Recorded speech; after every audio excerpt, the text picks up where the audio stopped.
I'm incredibly excited as we kick off our sessions here in the Great Hall today to be starting with a panel on federalism.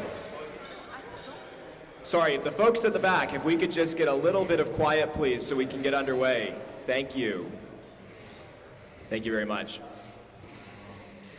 I'm incredibly excited for us to kick off our conference here in the Great Hall today with a session on federalism. And of course, this is an issue that if you've been around the Runnymede Society for a long time, you'll know that we are no strangers to discussions on federalism. But the angle that you're going to see today is going to be taking a little bit of a different approach to federalism. Yes, we are going to focus on a lot of those economic issues and trade and commerce issues that do tend to drive discussions about federalism. But we want to take a step back and take a bit of a more holistic look at how the issue has come to encompass diverging approaches to areas of social policy as we think about the relationship between not just the federal government and the provinces, but how the provinces might diverge from each other as well when it comes to important areas of social policy. But you didn't come here to hear me wax eloquent about federalism. You came here to listen to our panel, and so I will now introduce our moderator for this session. Again, someone who needs no introduction. He's a longtime friend of the Runnymede Society and a fellow son of Waterloo Region, Aaron Wudrick. He is a lawyer and the director of the Macdonald-Laurier Institute's Domestic Policy Program. He's a graduate of the University of Waterloo and the University of Western Ontario's Faculty of Law. He practiced litigation in Kitchener, Ontario, and then corporate law with a major international law firm in London, Hong Kong, and Abu Dhabi before he returned to Canada to work as a political consultant and lobbyist. Prior to joining the Macdonald-Laurier Institute, he spent 6 years as a spokesperson for the Canadian Taxpayers Federation. Please do me the honor of welcoming Aaron to the stage to introduce our panelists. Thank you. Thank you so much, Chris. Always a pleasure to be here. I think my streak is intact. I think it's been like the last 3 or 4 years I've either been a panelist or a moderator, so I want to keep that streak going, and I very much appreciate it. And I want to thank all of you. First of all, thank you for coming this morning. The 9 o'clock panel is a test of your commitment to wanting to be here, to give up a Saturday and hear us talk about these issues. And also want to commend you on your judgment for choosing our panel versus our competing. I'm sure it'll be a wonderful panel as well, but I'm sure this one is going to be dynamite. We've got some fantastic panelists who I will introduce now to you. Immediately to my right, we have Patricia Paradis, who has a career spanning more than 4 decades as a teacher, lawyer, mediator, and recently retired executive director of the Centre for Constitutional Studies at the University of Alberta. In her role with the CCS, she focused on research and public education initiatives involving the Constitution and especially the Charter of Rights and Freedoms. Beside Patricia, we have Derek Ross, a former Western Law classmate of mine. He's Executive Director and General Counsel for Christian Legal Fellowship, which is a national association of legal professionals. He's acted for public interest interveners in a number of cases involving the Charter and appeared at all levels of court, including the Supreme Court of Canada. Next to Derek, we have Mary Shariff. Dr. Mary Shariff is a professor at the Faculty of Law at the University of Manitoba. Her major research area is assisted dying and death, which includes examining law and ethics in medicine and the healthcare system, as well as the rights of older persons and persons with disabilities. And last but certainly not least, we have Brett Carlson. Brett is a litigation lawyer with BLG in Calgary. His practice is focused on commercial litigation, energy and utilities regulation, and public law disputes. Most recently, he acted for interveners before the Supreme Court in the reference regarding the Impact Assessment Act and the Environmental Management Act. So the way we're going to do things today is we have a few kickoff questions, which will also serve as an invitation to each of our panelists to give something of an opening statement. After that, I'll follow up with some supplementaries, and then of course the fun part, we've got some mics, and we'd love to take some questions from the crowd, not comments, questions from the crowd to put to our panelists. So with that, maybe Patricia, I'll start with you. I know talking about federalism is a very broad topic, and I don't know that we're even going to scratch the surface in an hour and 15 minutes, but I thought it might be useful, given some of the newer things we're going to talk about, if you could maybe offer a bit of a historical perspective on federalism, the history of federalism in Canada, how we've moved from, some would argue, a highly centralized federation, and the doctrines that developed during that period, namely paramountcy, disallowance, and spending power.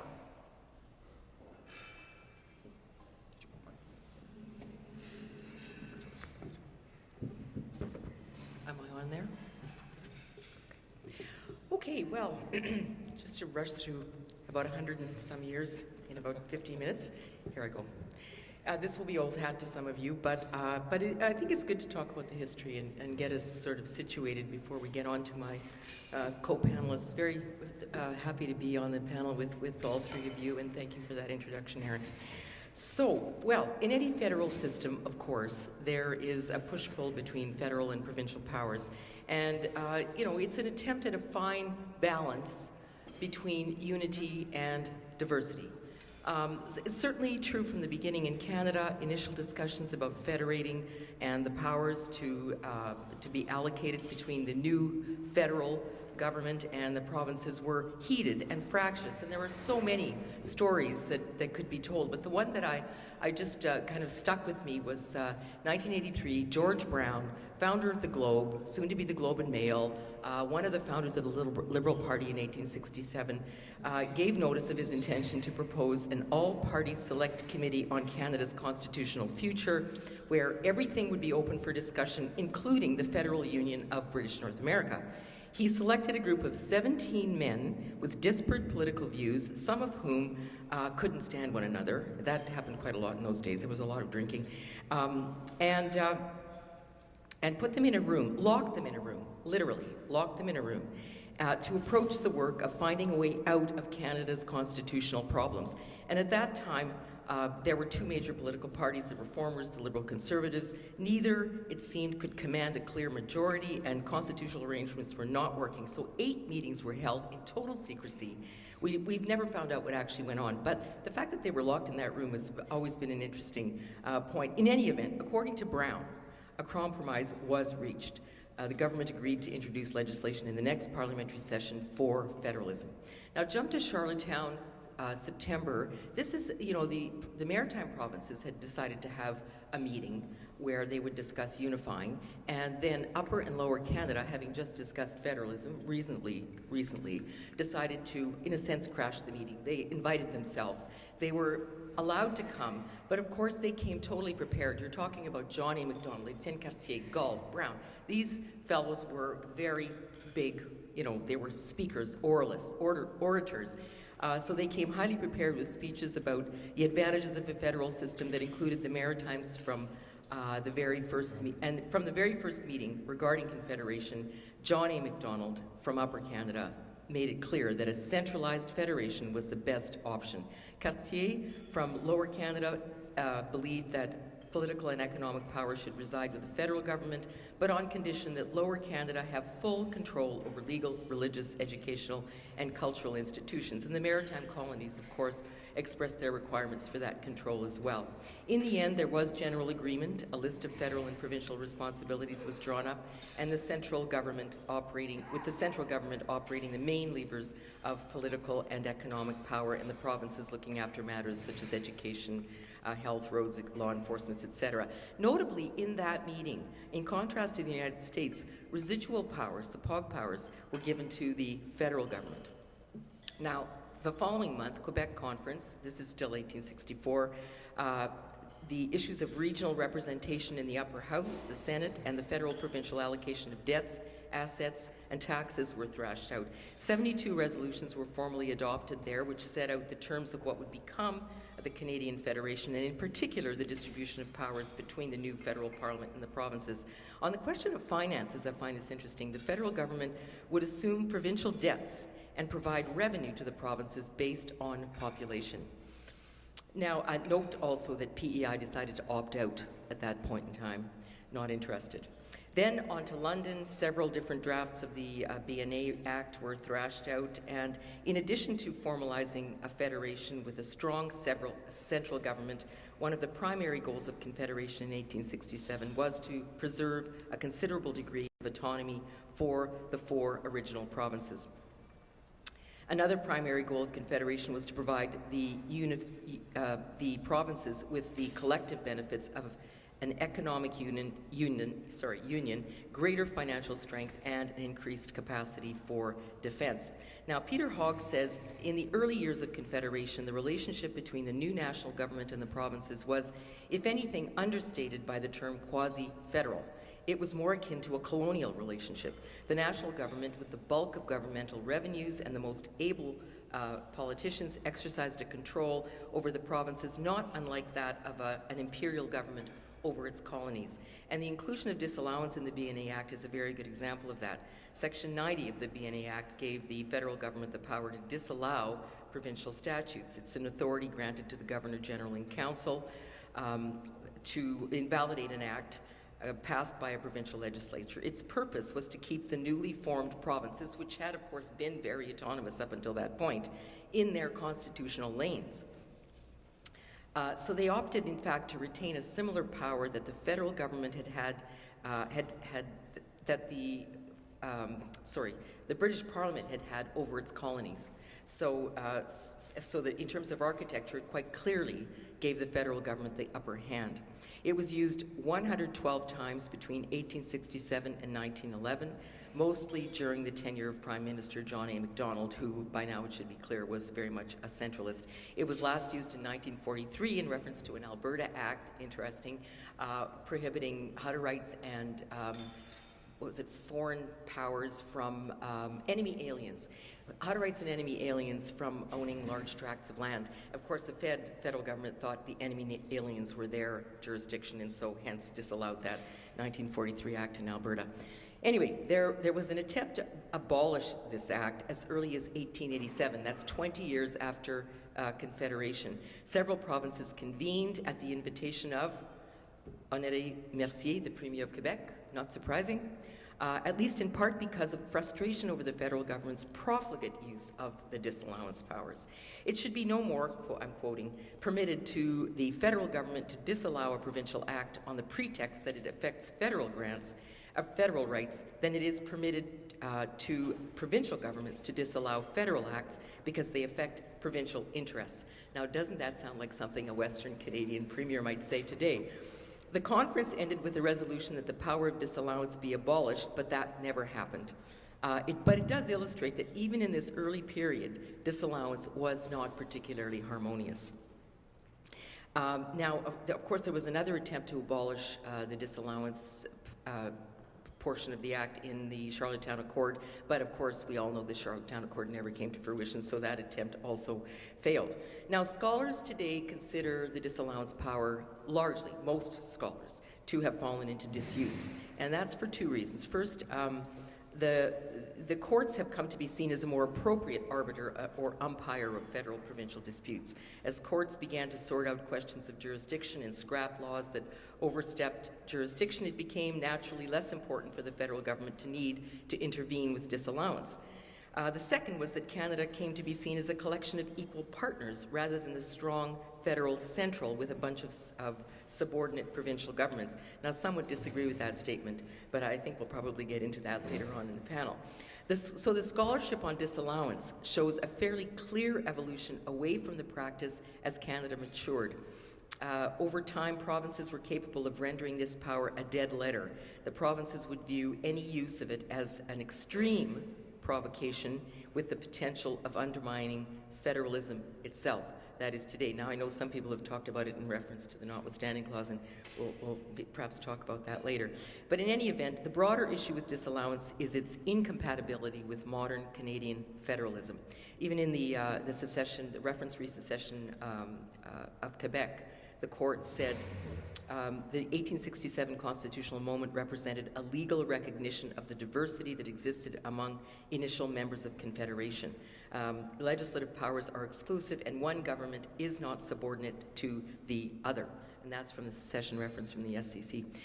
Okay, now, I'm just going to brush very quickly over spending power, but I think maybe I'll just jump right into paramountcy, because that is, of course, the courts taking over, in a sense, using doctrines to resolve issues of overlap between valid, sometimes non-valid conflicting laws. So paramountcy is a doctrine that permits a court to render a law inoperative when faced with two valid but conflicting laws adopted by different orders of government. And since its first uses paramountcy has had a prevailing federal orientation, despite the fact that there is no mention of paramountcy in sections 91 and 92. And it's clear, and this is from research done by Jesse Hartery in a very well done article, by the way, just a few months ago, 2023, in the Constitutional Forum. He researched the fact that there were several drafts of the 1867 Constitution in London, and that paramountcy at first was included in Section 91, then not included, then included, and then finally left out. So it was definitely a deliberate choice made at that time by the framers not to include paramountcy in the Constitution. And Hartery discusses the court's two branches of the paramountcy test and argues that the federal purpose branch, when applied too broadly, can be used to unnecessarily undermine provincial legislation. He argues that the federal purpose branch should be abandoned, or at the very least treated with greater caution and narrowly interpreted in relation to the paramountcy analysis, as minimizing it will invariably lead to more diversity in legal norms, something essential for the continued flourishing and survival of the country. And I think the view is that unless the federal purpose is explicitly stated in a piece of legislation, the courts should not assume it, because invariably the result will be the rendering of a provincial act inoperative. So anyway, the trend there, and Hartery is not the only scholar saying this, is towards more provincial paramountcy, no question. With spending power, of course, there's no explicit spending power in the Constitution. Section 91.3 has allowed the federal government to infer its ability to provide transfer payments to the provinces. Mostly, I think the provinces like the transfer payments, but not particularly when they come with a lot of conditions. And if the conditions appear to trench on their legislative authority, well, then they really do get a little annoyed. But you know, that's very much a push-pull. But overall, one seems to think that there is a general happiness about the transfers. Equalization, a whole other issue, coming from Alberta, as you can appreciate. And I just will say, lastly, Jesse Hartery does comment on the recent Murray Hall decision and notes that the court says that the court calls for caution in the paramountcy analysis to avoid eroding the importance attached to provincial autonomy. And just lastly, I'll say the provinces really came out of the closet, if I can put it that way, during patriation. And the stories there are absolutely amazing to read about, but the fact that they were able to form a Gang of Eight in opposition to Pierre Trudeau's, in particular, decision to unilaterally go to London and patriate the Constitution, took three of them taking the provinces taking the federal government to court. Then the patriation reference in September of 1981, where the court couldn't exactly completely agree with the provinces, but did give them the fact that at least there should be some more collaboration with the provinces before any kind of unilateral move to patriate, and hence the last big meeting in November of 1981 with all the first ministers and the final, inclusion of the notwithstanding clause in the charter and all of that. So the provinces did get something, but they were furious by this time because they wanted the Constitution reopened and a rejigging of the division of powers, and Trudeau would have none of it. It was his last term as Prime Minister. He wanted to patriate the Constitution, include an entrenched Bill of Rights in the Constitution with an amending formula, and wasn't really listening to the provinces. And I think at the end of the day, that's part of the problem. So I'll end there just saying there is definitely a shift away from that initial centralist approach, but I think some would say that the amount of power the provinces currently have is probably, from their standpoint, not enough. Fair enough. Look at that. That's a 10-minute course right there on the history of Canadian federalism. I love it. Thank you so much, Patricia. I do think also I'm struck by maybe we need to revive the practice of locking our leaders in a room till they can hash something out these days. So you can't come out until you figure a way to compromise. Now, I want to go into these other questions, but before I do, if anyone else on the panel has any thoughts on the history of federalism that they might want to weigh in on. Where do you start? No, right? I think that was very, very thorough. Thanks. Okay, well then, Derek, maybe we'll go to you next. When we're talking about federalism, obviously, clearly part of the benefit of a federal framework is that we allow variation, right? You have a federation on the understanding a country has different regions with different interests, different priorities. But when it comes to rights, fundamental rights, The obvious question is how much variation can or should a constitution allow? For something like a fundamental right, do you want that kind of variation? So, is it, and speaking to freedom of religion in particular, which is I know an area you do a lot of work in, is it reasonable for different provinces to choose different standards of protection for that fundamental right? And what does the Constitution and the Charter have to say about that? Yeah, well, thanks so much, Aaron. And it's really interesting to think of federalism and its relationship with civil rights and religious freedom, and sort of taking that history and thinking about how does it apply today in some of the current big disputes that we're dealing with. And when we were planning this panel, we wanted to think of, okay, how do we make federalism riveting? And then I realized this is a group of people that are spending 9 a.m. on a Saturday morning. It already is. It's already riveting for everyone here. This is, forget Comic-Con, this is Con Law Con, right? But it is really interesting to think about religious freedom and civil liberties through the lens of the division of powers. There was an early case, it was the press reference, which some of you might be familiar with, and in it there's this really interesting quote from Justice Cannon. He says that no province has the power to reduce in that province the political rights of its citizens as compared with those enjoyed by the citizens of other provinces of Canada. So early on there was this idea that citizens of Canada at a federal level have certain basic fundamental rights. And the federal structure exists to protect those rights, to ensure that minorities within specific regional pockets are not overwhelmed by a regional majority. So there's this notion that the federal government, or at least its structure in theory, exists to protect minority rights.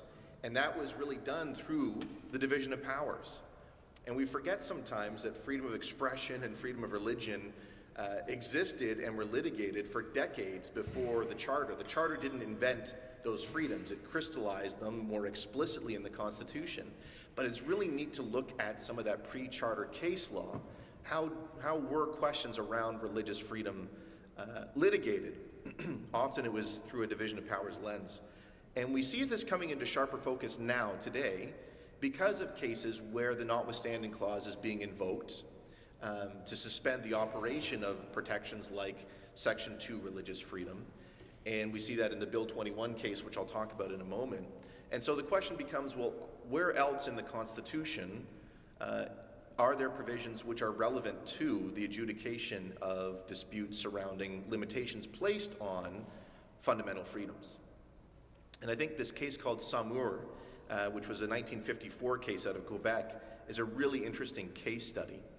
Before I get into that, though, I'll just briefly discuss Bill 21. I think most people are familiar with it, but those that aren't, that's a piece of legislation in Quebec that purports to establish laïcité, or a particular conception of secularism, as the official state policy of Quebec. And it does that in a number of ways. It entrenches laïcité as a fundamental principle in Quebec's Human Rights Code, but it also seeks to remove religious expression from certain public institutions, and specifically by prohibiting public civil servants, lawyers who work for the government or under contract with the government, school teachers, a number of other public officials, from wearing religious symbols while at work.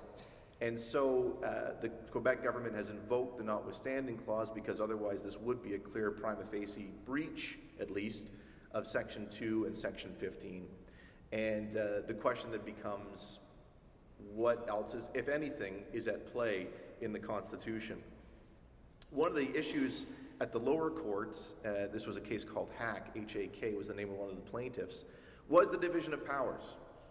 Does Quebec have provincial authority to pass a law like this, which doesn't just regulate civil servants as a matter of employment, but specifically for a religious purpose? And I'll explain that.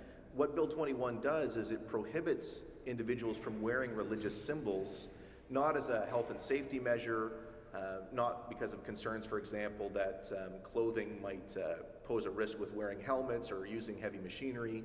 People are still allowed to wear necklaces as long as they don't have a crucifix on them. People are still allowed to wear head coverings as long as they aren't associated with their faith. These symbols are prohibited solely because they are religious. And so the lower court said this is a law with a religious purpose. It's advancing irreligion but prescribing irreligious observance. And can a province do that? So we go back to this case called Samour. Some of you might be familiar with it. That was a case also out of Quebec in the 1950s, where the city of Quebec passed a municipal bylaw prohibiting the circulation of any written materials, pamphlets, booklets in the streets without pre-approval from the chief of police. And specifically, the police were screening materials to exclude certain political messages, and specifically religious messages by the Jehovah's Witness religious minority community. At that time, we didn't have the charter, we didn't have explicit constitutional protection for religious freedom, but a majority of the court still struck down the bylaw, or at least read it down, to the extent that it restricted religious expression. And there we look at the reasons, especially of Justice Rand, I think are really interesting, because there he says that matters of religion are of national importance.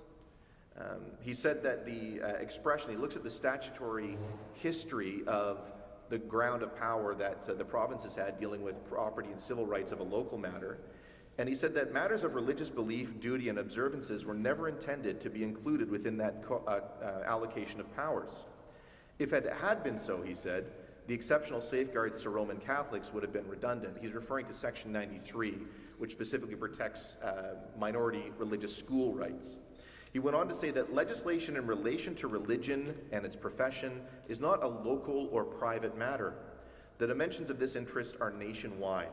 It appertains to a boundless field of ideas, beliefs, and faiths with the deepest roots and loyalties. A religious incident reverberates from one end of this country to the other, and there is nothing to which the body politic of the Dominion is more sensitive. So and 3 other justices agreed with him with this idea that religion and questions of how people can exercise their religion, and specifically the government's relationship with religion, is a national question.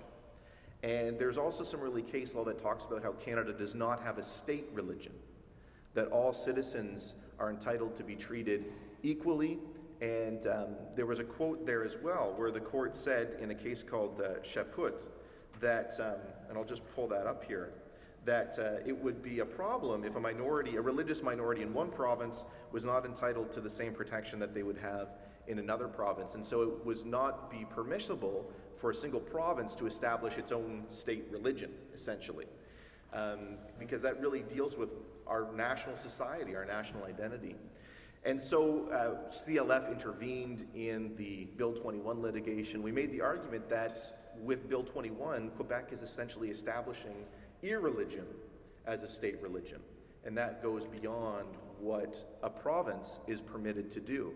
Now, this is why it's a live issue. Samour was a bit of a interesting case because we had multiple judges signing on to the majority for different reasons. So 4 judges specifically said that this bylaw was ultra vires. The 5th judge signed on and agreed in the result, but for slightly different reasons. So there's still this lack of a clear majority on the specific question. Now, later cases also weighed in on this, and then the question in those cases was, when we're dealing with the regulation of religion, that's seen as a public order and morality issue, which falls within the criminal head of power, which is a federal jurisdiction exclusively. But again, it's not always clear from the case law when some of these religious bylaws or provincial laws are being struck down, if it was because of a view that they were criminal in nature, if they were dealing with matters of religion, which people like Justice Rand saw as falling within the POG residual jurisdiction, or if it was because they conflicted with pre-Confederation statutes, which some judges said retained constitutional status, including the Statute of 1852. So now we fast forward to Hack. The Charter kind of sidelined all these issues, and some would say that's why part of the reason why the Charter was so important was it made very clear that freedom of religion was constitutionally protected. And so some of these issues haven't been perfectly resolved. In Hack, the lower court said that Bill 21 had all the attributes of a public order and morality statute, but because it didn't have a criminal penalty attached, the penalty in this case is that someone would lose their job, not that they would be fined or go to prison, then it wasn't a criminal law, and therefore reverted to the provincial residual jurisdiction, which is very interesting and has been contested in the appeal, and some have written on it. Professor St. Hilaire has written some great analysis of that if you're interested. And those are arguments that we contested at the Court of Appeal. We're still waiting for the Court of Appeal's decision, so that's pending on this issue. But all of which to say, you know, the division of powers and the federalism issue are very much relevant to current disputes surrounding our fundamental freedoms, freedom of religion, freedom of expression, religious equality. And it shows that we do need to look to other places in our Constitution besides just the Charter to ask, how do we resolve some of these big disputes that we're facing in society today? So I'll park it there, but that's a bit of a nutshell answer to your question, Aaron. In my view, the case law pre-1982 does suggest that the provinces can't dip below a certain baseline of protection for fundamental rights and freedoms that every Canadian is entitled to as a citizen of Canada. Yeah, well, there's certainly some envelope pushing on that front that you've talked about. Anyone else want to weigh in on this one before we move on? No? Okay. We're going to jump around a bit here, but Mary will maybe talk a little bit about medically assisted dying. Obviously, a hot topic lately. The government recently announced that it was not going to proceed with permitting it for those with mental illnesses. And you know, it's an example of an issue that highlights how federalism can pose a challenge to having a pan-Canadian strategy around something like MAID. Obviously, criminal law is a federal power, but the adjacent regulatory apparatus is in many cases provincial. So I guess the question is, even if MAID for mental illness is ultimately decriminalized or permitted, is there really any hope that the federal government can actually achieve a uniform MAID regime throughout the entire country? Thank you very much for the question. And so I'm going to answer that question with a no, in terms of if the federal government was trying to establish a homogeneous scheme across the country, and then a yes if the federal government tries to establish a baseline. So that's my premise, and then I'm going to explain that maybe in about 5 points. So we'll see if I can accomplish that. So again, this idea that the federal government could potentially establish a baseline, what I'm saying there is a baseline in terms of who and what conditions might qualify, and then in terms of who could perform the activity of providing assisted death. And here's my rationale for these principles or these concepts. First of all, we have to think about MAID as being a carve-out of the Criminal Code of Canada. So it's an exception to particular offenses, specifically, or most specifically, the offenses with respect to assisted suicide or providing assistance in suicide, as well as the offense of homicide.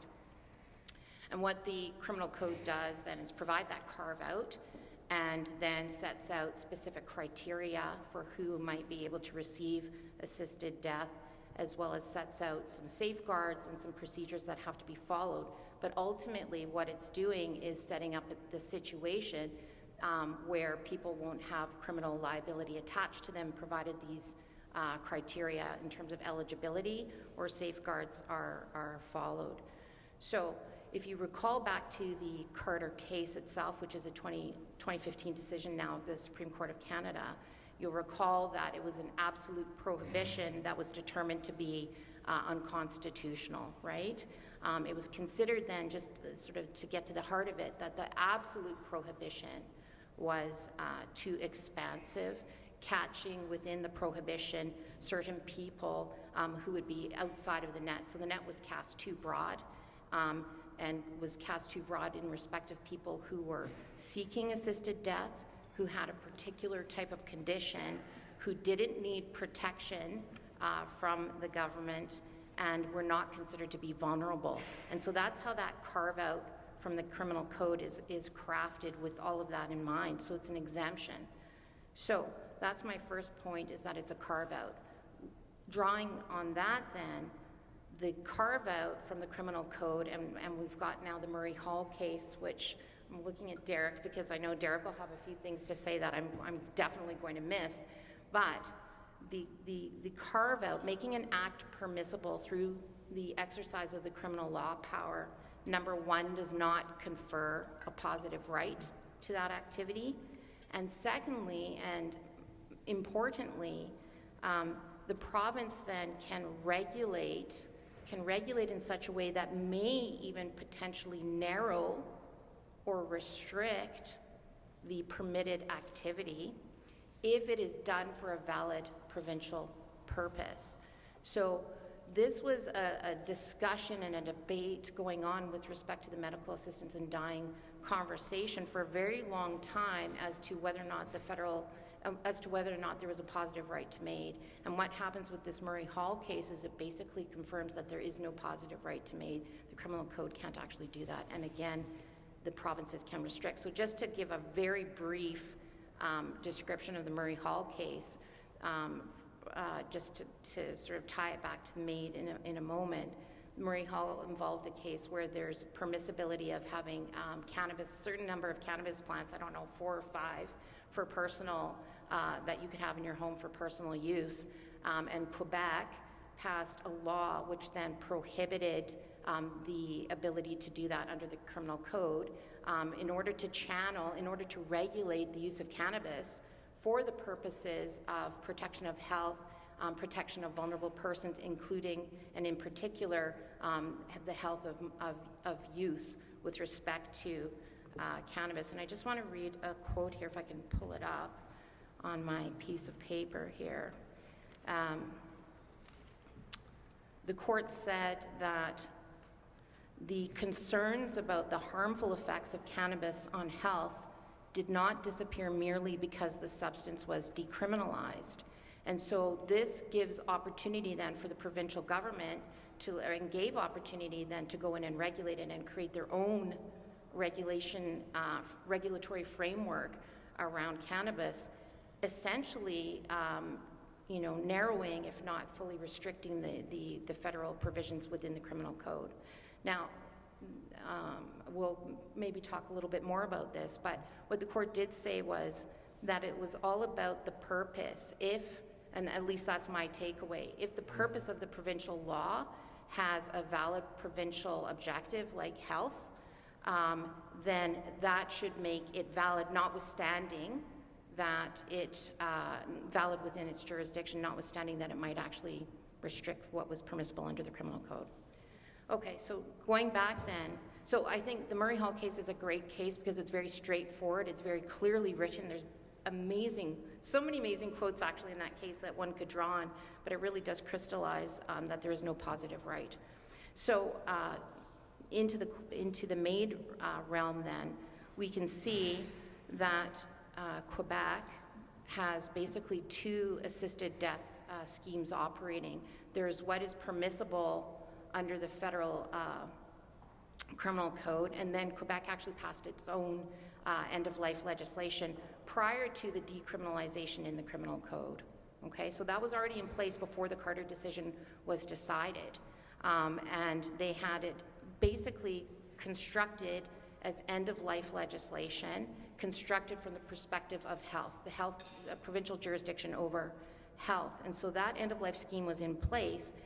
Now, following the Carter case and then the decriminalization in criminal code and then the challenge to the reasonably foreseeable natural death criteria that the federal government had imposed, as well as the challenge to the end-of-life criteria in the Quebec end-of-life legislation, that was challenged through the Truchon case. So then you had an expansion outside of the end-of-life context. But this still, for Quebec, is the legislation itself is still driven through the perspective of the healthcare lens. And so Quebec actually, while the federal conversation is about extending or expanding assisted death for mental illness as the sole underlying medical condition, Quebec has a restriction in their provincial legislation not permitting assisted death for that illness. So these are very important things to think about from that, the balance between the federal and the provincial jurisdictions. So back then circling back to this idea of the pan-Canadian approach,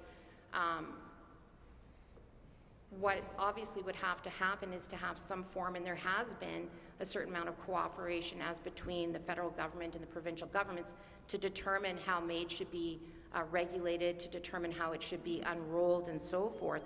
But we've just seen very recently, and I can't really speak much to the letter because I actually haven't seen this letter, but several provincial health ministers did write a letter to the federal government to say certain provinces are not interested in proceeding with MAID for mental illness as the sole underlying condition at this time. So that's kind of where we sit.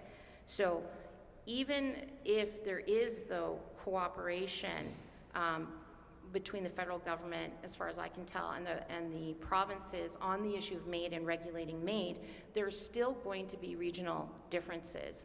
So trying to achieve some kind of pan-Canadian strategy that is homogenous, I do not believe can actually happen because of those regional differences and different demographics with respect to the populations within those provinces and all the different needs that one might have from a healthcare perspective, mental health perspective, and supports.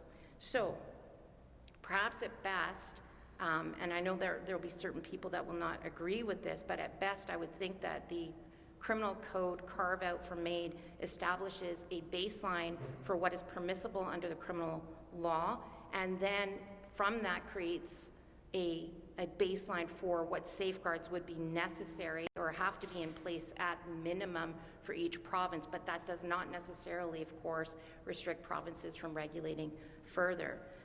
The only other way that perhaps the federal government, from what I can tell, could actually have additional reach in terms of impacting on the regulations around MAID provincially would be through reach through the Canada Health Act and the federal transfer payments that attach to certain types of medical services, and then through the Canada Health Act then attaching to particular principles that have to be followed in order to receive those payments.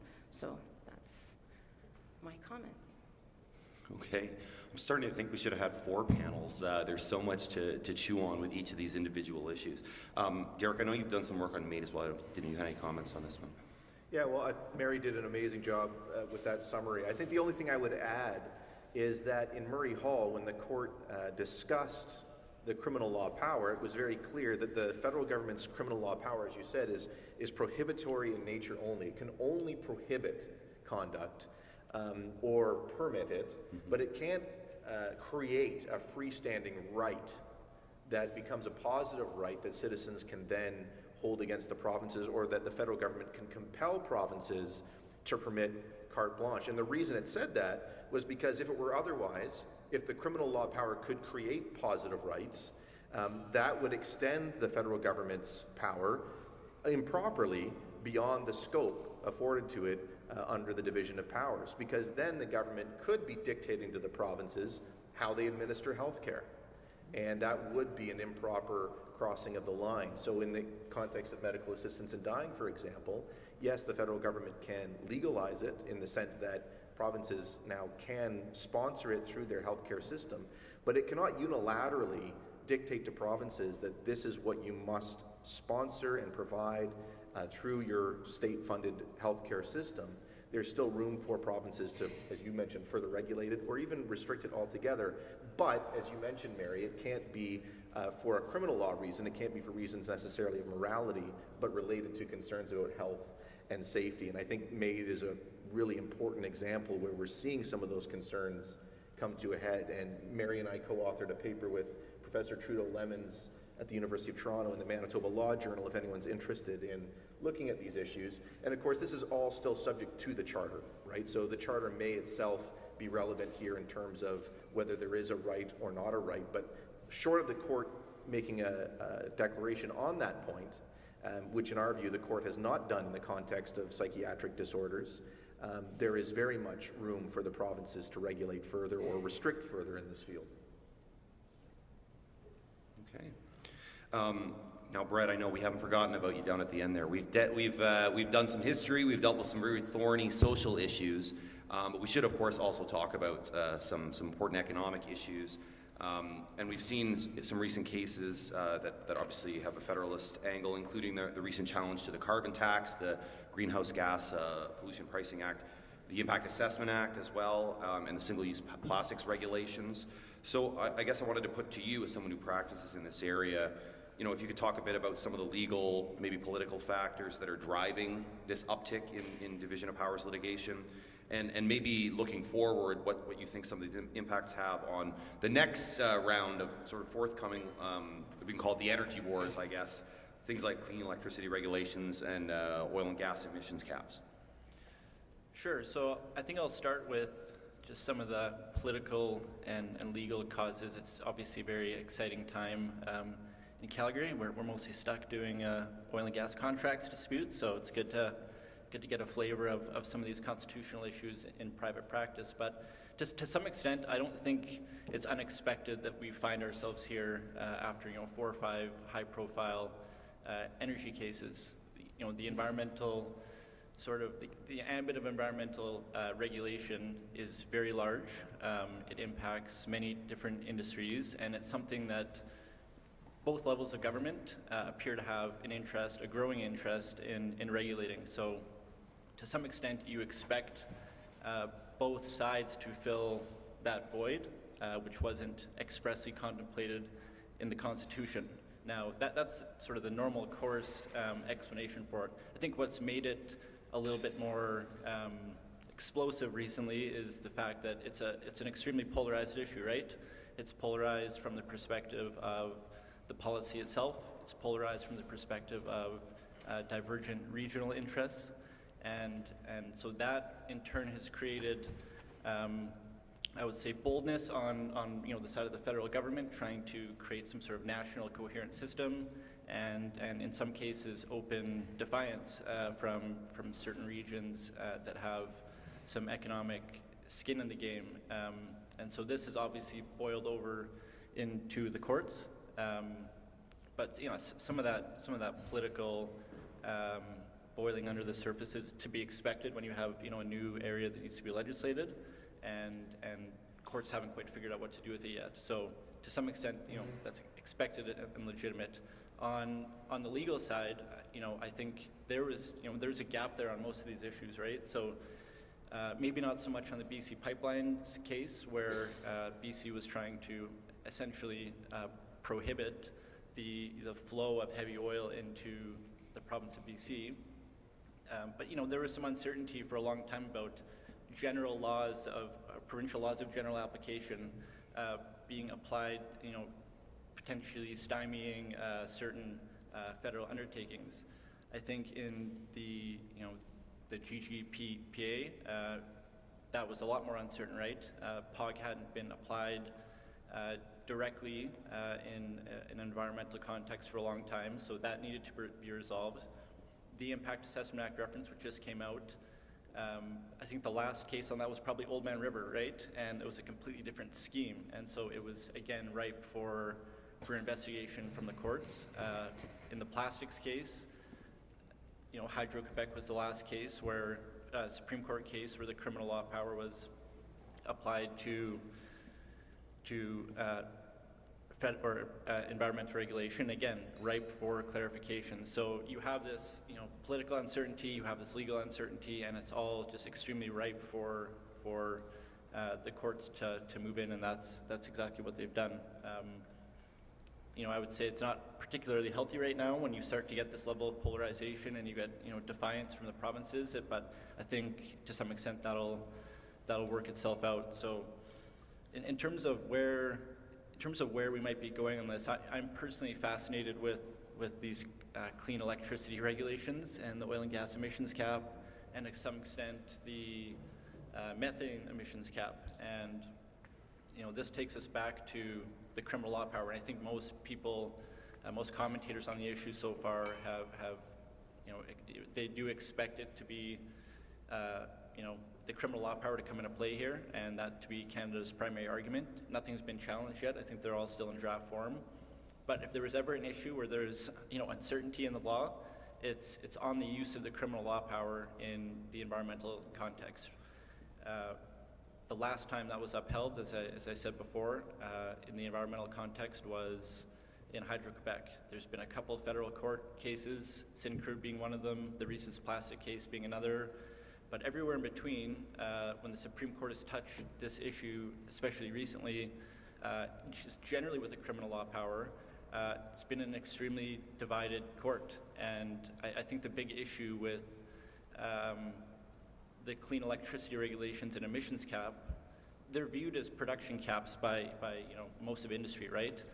They're trying to set a standard, but the practical effect of it is to alter how a province chooses to regulate its provincial energy grid, and it by its very nature has the consequence of completely altering that. And so I think some of the issues with the criminal law power we see right now is, you look at things like criminal law purpose, you look at whether it's a prohibition backed by a penalty, and they feel very, formally to me, and there's a need, I think, in these cases, a particular need for the court to really dive into the practical effects of what the application of the criminal law power would do in a case like this to provincial jurisdiction over resources. And my reading of the criminal law cases, and I'm by no means an expert in those cases, is that there's nothing really built fundamentally into the tests like there is in POG to take a step back after the pith and substance and to ask yourself, is this reconcilable with the division of powers, right? And so I think some clarity is probably needed in that area when these cases come to the courts. The Federal Court of Appeal will be hearing soon the plastics case, but I really think this is going to be the next round of in the energy wars, as you put it, and just about 3 pieces of legislation that arguably fall into that category. Okay. Well, this has been great. I'm not sure if we have mics for the audience. We'd certainly like to get some audience questions. I do have a couple of other follow-ups in the meantime, so I don't know if any of our friends here at Runnymede know if there are mics that we can get ready for the audience. Oh, I see them getting set up there. So, okay, I was going to put a pretty general question to all of you, and that is, has federalism, in your view, been weaponized by our politicians? And if so, what can we do to get away from it? Maybe I'll expand a little bit. Has the division of powers essentially become a way for politicians who disagree with their counterparts and on their level to relitigate political arguments under the pretext that there's a constitutional disagreement? Derek has something to say on this. No, after you. Yeah, I mean, I think always there's a risk of political disputes being constitutionalized. Mm-hmm. But I think at the same time, in the cases that we're discussing, these are legitimate constitutional disputes. And there are legitimate questions about which level of government has authority to do which types of things. So I think perhaps in political discourse and public discourse, there's a risk sometimes, and we see this not limited to the division of powers. I think we see it in the Charter all the time, where a public policy decision is critiqued by its opponents as being unconstitutional or violating the Charter, when in fact, the Constitution is a lot more complex and requires, I think, parliamentary involvement and governments to be involved in making decisions about the scope and contours of rights. And so I think in some ways, the concern is more that governments have deferred or punted a lot of these questions to the courts and used court decisions as political cover for difficult or controversial public policy decisions. And so in that regard, perhaps we do see governments politicizing federalism or politicizing the Constitution insofar as they're asking courts to make the difficult decisions for them. But as far as disputes between federal governments and provincial governments, I think that's what federalism is. It requires that pull and push and give and take and require, in principle, and Professor Paradis did a great analysis of the history. The idea is that we have a federal structure to provide checks and balances, that in some ways the federal structure is a check on overreach by regional governments, but also regional governments exist to ensure that local needs and concerns are not overlooked at a federal level. And so requiring that push and take is a good thing, and I think the more that comes to the surface and governments are transparent about these conflicts is not necessarily a bad thing. But I think it's a question of who has ownership, who takes ownership of these questions and decisions. And I think more and more we're going to see some of these issues where we need to recognize there's a lot more complexity than the bumper sticker or slogans that we've seen thrown around on social media. So that's that would be my response to that question, but others might have different views than me. I'll just say I agree with that, and so in short answer to your question, yes, and I think there is weaponizing of court decisions, as you say, which I don't think is very helpful. There obviously just needs to be more cooperation, but I found it interesting to learn about this letter that was sent by the federal ministers of justice, or of health, sorry, on MAID. And so you see that there's all kinds of things going on in the back rooms, all kinds of collaboration that we don't hear about. And so what we see and hear about is the social media shots and also the press. What we read about is curated, and it's curated in a negative way, I would say, largely. And I hope that there is more cooperation going on than what we hear about. I see we've got mics set up at the back, so I'd certainly invite some questions. I had one last one to put to the panel before we go to the mic, and it's about the federal government's relationship with municipalities, which of course are creatures of the provinces. Obviously, housing is a very hot political issue right now, and there's a lot of discussion about the federal government's role in solving that problem. People talk about the federal government rewarding or punishing municipalities directly. Some of the provinces object to this on the grounds it's outside their lane. The federal government could say it's just federal spending power. So I don't know if anyone had any thoughts on the appropriateness of that, whether the federal government is doing something, and are they going into new territory here? Or is this just similar to the way they use the federal spending power in other ways?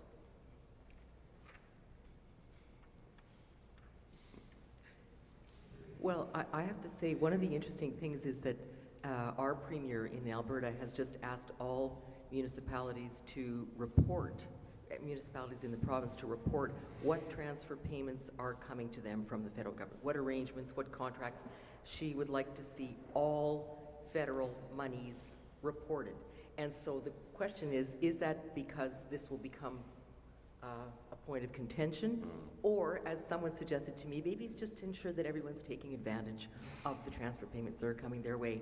I kind of doubt it's the latter, but one never knows. One has to think positively about these things.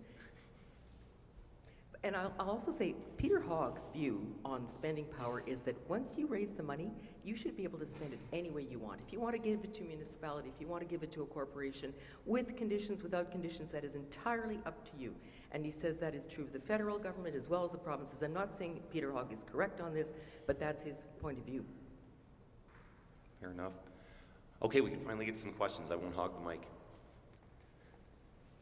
Good morning, and thank you for very stimulating presentations. I'm Paul Daly from the University of Ottawa. I have a comment which is directed in form at Derek, but in substance is actually getting my retaliation in first for this afternoon's panel on charter values. Wouldn't you agree, Derek, that if the Somore case were decided today, the municipal bylaw would have been struck down for failure to consider the charter values underpinning freedom of religion without having to deal with any issues of federalism or otherwise? Yeah, no, that's a great question, and I think it would, as a matter of administrative law, and I think the Doré analysis would kick in, and I'm talking to someone that's much more an expert on Doré than I am, but the question is, that is, I think, taken out of play when the notwithstanding clause is invoked. And that's an interesting question, though. I mean, do charter values, are they still relevant if charter rights are being suspended under the invocation of Section 33? The lower court decision basically viewed the charter as, or at least the Section 2 to 7 and 15 claims, as not in play. And so that's why so much focus was on other protections in the Constitution, in the division of powers, etc. Yeah, assuming the charter is still in play, absolutely, I think a bylaw like that would be struck down under a charter analysis, whether that be Oakes or Doré. Yeah, it'd be interesting to think about the whole question of charter values, which is not controversial at all, right? There's no diverging opinions on this whatsoever. Are they still at play? And in another way of looking at it, and these were arguments that were raised, is not necessarily charter values, but animating constitutional principles, such as those enunciated by the Supreme Court in the Quebec secession reference. How do those fit in? Even though they aren't textually entrenched, they are said to be the protections that animate the Constitution as a whole. Do unwritten constitutional principles have a play? And of course, the City of Toronto decision, we see a split decision from the court there on that issue. So there's a lot of moving parts here. But I think the clearest thing is that we do have pre-charter a plurality of decisions that say when it comes to a province passing a law for a strictly religious purpose that is purporting to compel religious observance, that is ultra vires. And there's different reasons for it, but it was really interesting, and I'll just read this quote. This came from a 1975 constitutional law textbook. So this is pre-charter. And there, the authors of the constitutional text, Laskin's Law of Constitutional Law, said that it may be said with confidence that a province is without authority to compel religious observance. And while it is an unsettled question whether a province may constitutionally interfere with the exercise of religion, the better opinion is that a province has no such power, at least where the challenged legislation is characterized as being in relation to religious exercise or profession. So there's no doubt that a province can pass a law that incidentally impedes or potentially places some restrictions on religious exercise, but the question is, what is the purpose of the law? And if the purpose of the law is we're regulating religion because we want to regulate religion, or because we have ideological or doctrinal opposition to that religion, that is clearly a public order and morality issue that is outside the jurisdiction of the province. Anything else? Another question at the back? Yes. Thank you for your presentations. Derek and Professor Shariff, you've written a paper on provincial authority to regulate medical assistance in dying. Obviously, Professor Shariff, your comments address that as well. My question is about kind of sorting out what is a criminal law or a federal law purpose. So in the Morgentaler 1993 case, of course, the province changed its Medical Services Act to prohibit abortions outside of hospitals. Of course, the court saw this as an effort to suppress abortion as kind of a moral issue, as a public evil. Dr. Morgentaler was about to, or actually had by the time it reached the Supreme Court, opened a private abortion clinic in the province. And so the law was struck down for that reason, even though it didn't take quite the same form as a criminal law. It did have significant financial penalties, but it was designed to regulate where and how abortions were done. Anyway, so taking that to the issue of MAID, if we had, let's say, a substantial provincial restriction, like a province saying we're not going to do MAID for mental illness, how do we kind of sort out, I mean, the criminal law, the federal bills on MAID have said one of their purposes is protecting vulnerable people. The law that was struck down in the Carter case was seen as having the purpose of protecting vulnerable people.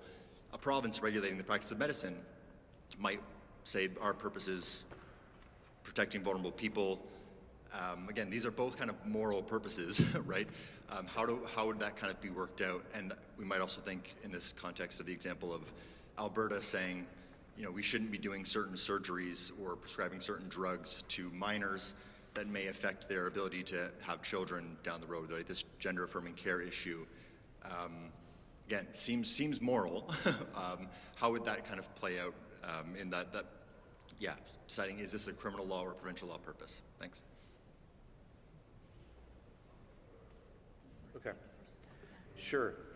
Great question, and sort of that line is a bit of a blurry one between, you know, what is a criminal law purpose aimed at protecting vulnerable persons and what is a health law purpose aimed at promoting health and well-being and safety also for vulnerable persons. And there is a bit of overlap there, and I think, you know, the courts have recognized that even health is an area of concurrent jurisdiction to the extent that that federal criminal law does, relate to health, and that's why we have criminal code regulations dealing with a very, in a very detailed way with medical assistance in dying. But I think the question is, a criminal law purpose is one that is designed to, and this is the language of the Supreme Court, to suppress an evil. So is it specifically designed to do something that the Supreme Court, that Parliament, Freudian slip there, that Parliament views as an evil? And so, for example, when it comes to homicide or any number of acts, Parliament can prohibit it solely because it views that act as intrinsically wrong. And I think that includes provisions like the infliction of death with a person's consent, which is still a crime, subject only to the medical assistance in dying exception. When it comes to the provinces, and this is what Murray Hall talked about in the context of the cannabis regulations, if the government is restricting cannabis because it views it as a social evil, and there's evidence of that in the parliamentary debates, for example, then that would be potentially a colorable attempt to intrude on the criminal law power.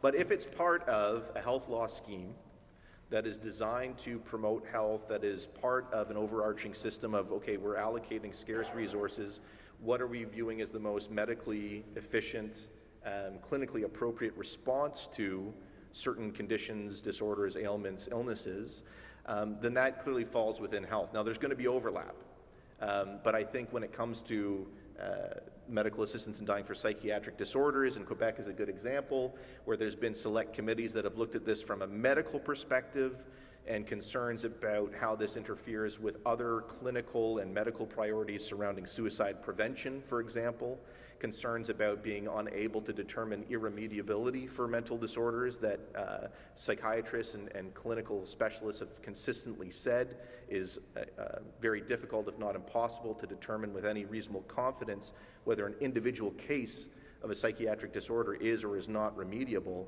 Those are all legitimate medical questions that is within the province of a province to regulate on the health law power. So I think, there will be attempts to say when a province like Quebec restricts MAID for psychiatric disorders, that is trying to recriminalize something that Parliament has decriminalized. It really comes down to looking at the evidence, the parliamentary debates, the studies, and whether the province is in fact doing this for a health-related purpose as opposed to viewing this as an evil to be suppressed. That, admittedly though, those are very close to, if not overlapping in some ways, and that's, I think, what makes the litigation somewhat difficult and complex. But the fact that that there can be a gray area doesn't mean that there isn't a difference that can be made. Want to add to that at all? Maybe. I think that's exactly right. I think just to add to that just a little bit, that when you're thinking about the criminal law power, you're thinking about threat to health, and you're thinking about targeting the evil and creating a prohibition. But it's pretty clear from the case law, and if you haven't read the Murray Hall case, it's really worth reading. Again, there's amazing quotes that you can pull out from there and use going forward to just kind of understand where that line is. It's not only concurrent, I think the other word is amorphous, that's been used in terms of where that line is drawn. So it's not, you're not going to get a clear line. And in fact, in Murray Hall, they also said that just because it has the effect of you have to stop short of recriminalizing something that has been decriminalized. Okay, you cannot do that as a province. Okay, but you can still regulate and potentially narrow or even restrict what has been decriminalized, provided it is for a proper provincial purpose. So I'm just repeating myself, but they also said that and clarified in Murray Hall that provinces do have the jurisdiction to make laws in relation to several matters that touch on purposes that otherwise constitute valid criminal law purposes, including touching on moral aspects and the consideration of risk, right? And the consideration of risk that is posed by the particular decriminalized activity, particularly on vulnerable populations. So it's a funny little mix between health and safety, as well as some of the moral considerations and perhaps the ethical considerations around health and safety, and how do we construct that? Okay, thank you.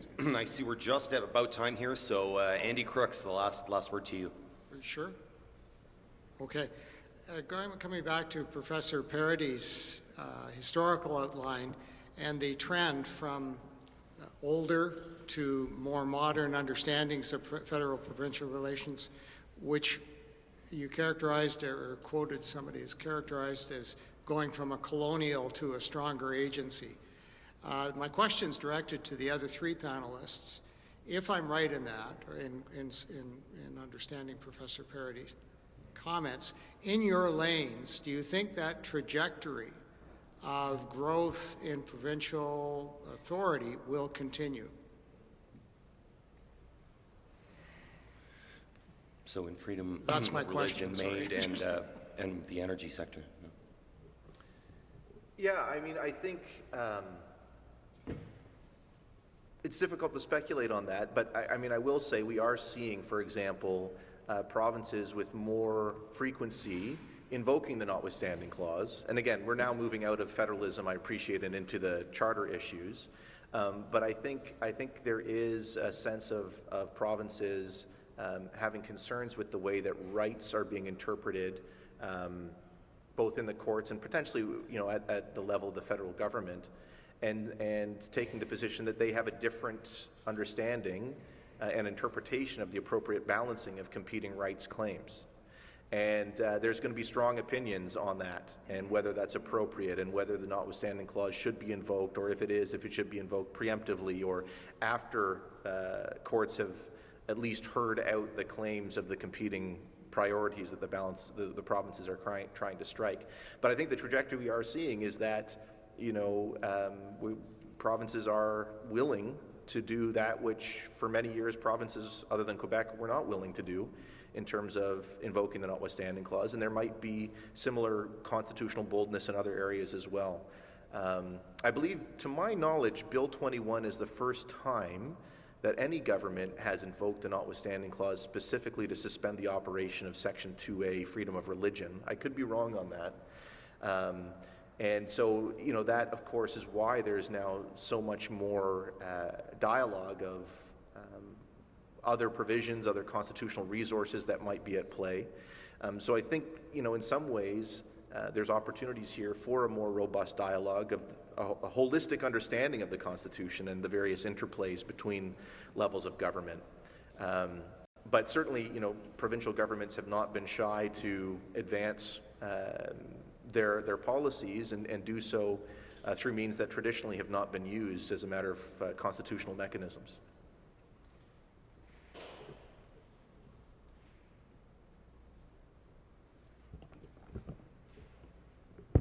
Thanks for the question, Andy. Yeah, I think we can definitely expect the provinces to, especially in the western provinces, to be acting as boldly as they are right now. We see that with the Premier of Alberta. We see that with the Premier of Saskatchewan. And one area in particular where I think that this trend line is going to continue is in the area of actual infrastructure, right? Undertakings, local undertakings. And I think the Impact Assessment Act case was really about that, right? It applied to all sorts of different pieces of infrastructure, but a great deal of them were intra-provincial, right? And I think that victory has served to embolden the provinces, and that trend will continue. I think a major risk to that. Obviously, we'll have to see how the GGPPA case and the application of POG is going to continue. That was circumscribed pretty carefully, I thought, in that decision, and it was rejected in the Impact Assessment Act reference, but that has the potential to just centralize, right, if it's used further in these energy issues. And then, of course, the criminal law power and, this battery of cases coming out that I just referred to. So, I think you're going to see more boldness, but, we're right in the middle of the storm right now, so it's difficult to see exactly where we'll end up. We're good. All right. Please join me in thanking our panelists.